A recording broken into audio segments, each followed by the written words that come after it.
Could you tell us about yourself and your journey to becoming Deputy Director at FAO's Inclusive Rural Transformation and Gender Equality Division?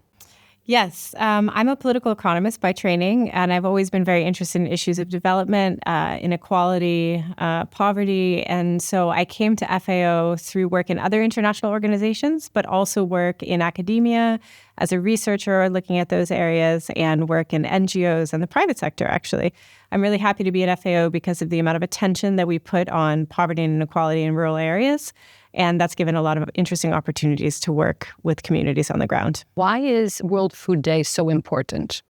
World Food Day is often known as FAO's birthday, and it was in fact established to commemorate the creation of FAO. But over the years, it's become more than that. So it's become an opportunity to focus the world's attention on hunger, food insecurity, and pressing problems related to poverty and inequality and access and accessibility of food. And it offers an opportunity for many different types of events, for engagement globally with communities in capitals, in rural areas, and it provides an exciting opportunity for us to focus on a theme, which this year is the right to foods. Could you explain to us the importance of right to food?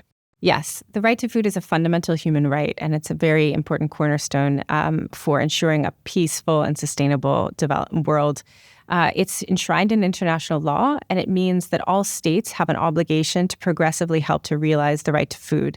That means that they need to make sure that food is accessible, available, safe, and nutritious for all people in society.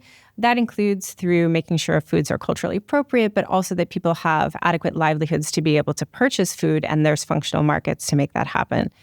It's very important to ensure that we narrow inequalities so that everyone has access to adequate food, and that helps ensure that the right is progressively met in all states. What does FAO believe are the most important issues we face surrounding food?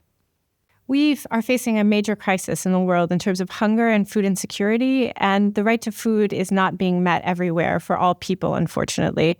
I would say that there's three things that we're particularly concerned about: how inequality in socioeconomic and environmental inequalities are driving lack of access to the right to food.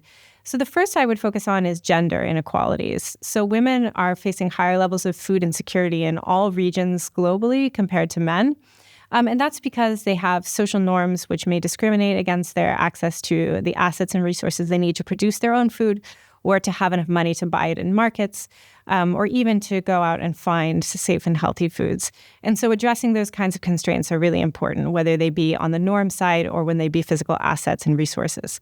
Another thing is, of course, conflict and war. The presence of conflict and wars globally, and it drives food insecurity and leads to crises of food, which means that protecting the right to food in conflict situations is particularly important for the institution.